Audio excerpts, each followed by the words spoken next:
दोस्तों, क्या आप जानते हैं कि तिब्बत के ऊपर से जहाज क्यों नहीं उड़ते? क्या आपको ये मालूम है कि सीमेंट कैसे बनता है?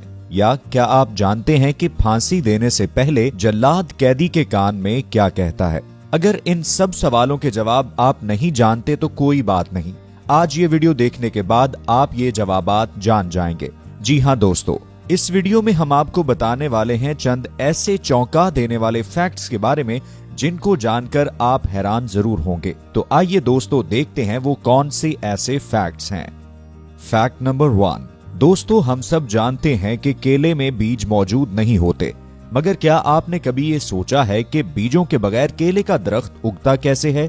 तो दोस्तों, हम आज आपकी ये मुश्किल आसान करने वाले हैं। केले के बीज दरअसल केले के पौधे की जड़ में पाए जाते हैं।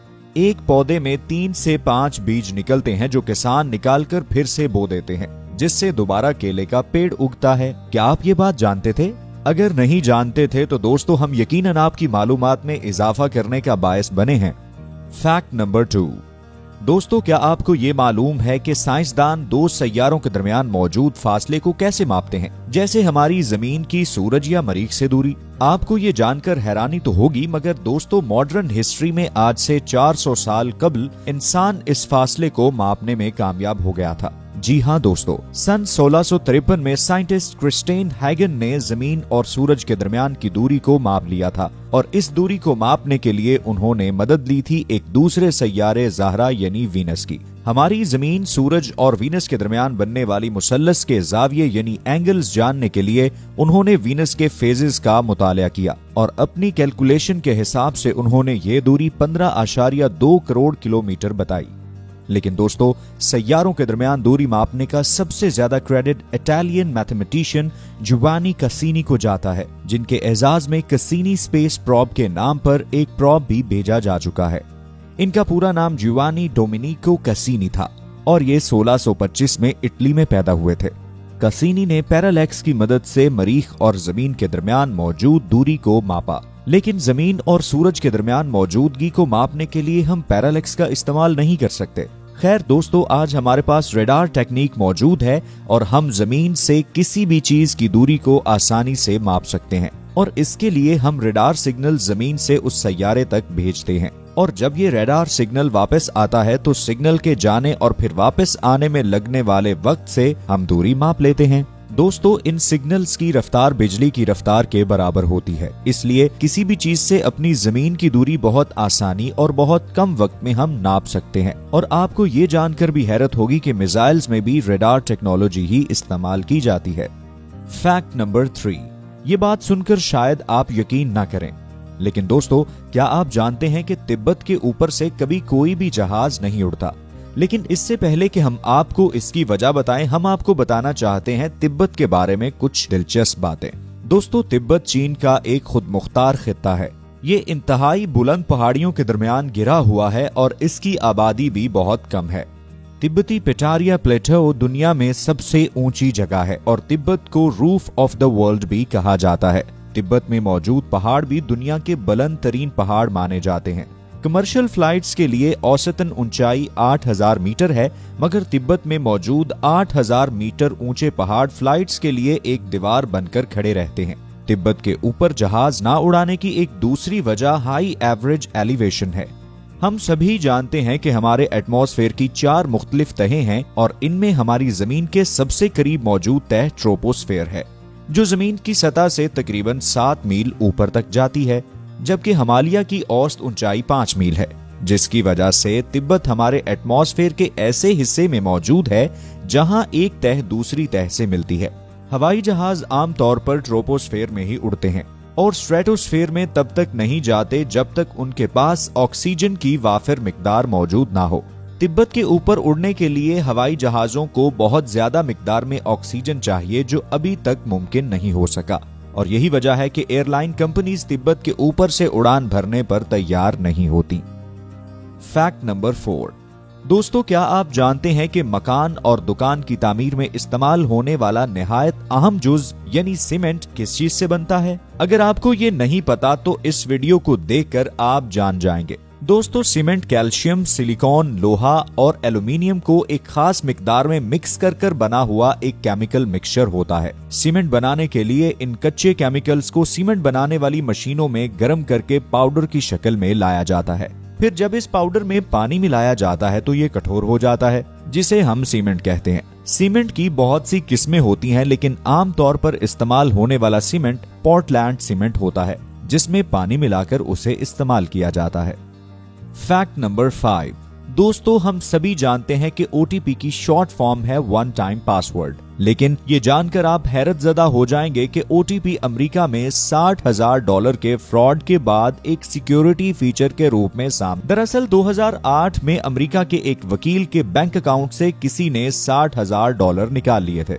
जब उसे इसकी खबर मिली तो वो इसकी तफ्तीश में मसरूफ हो गया और थोड़ी रिसर्च के बाद उसे पता चला कि ऐसा फ्रॉड पहले भी 6 अलग अलग लोगों के साथ हो चुका है।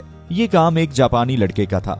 इस केस के बाद सभी बैंकिंग ट्रांजैक्शंस में ओटीपी इस्तेमाल होने लगा, जिसने इन ट्रांजैक्शंस को मजीद सिक्योर बना दिया। ओटीपी की सबसे बड़ी खासियत यह है कि इसमें जो कोड जनरेट होता है वो कुछ ही सेकंड के लिए वैलिड रहता है और उसके बाद नाकारा हो जाता है, और मजीद ये कि इसे सिर्फ एक बार ही इस्तेमाल किया जा सकता है। Fact number 6।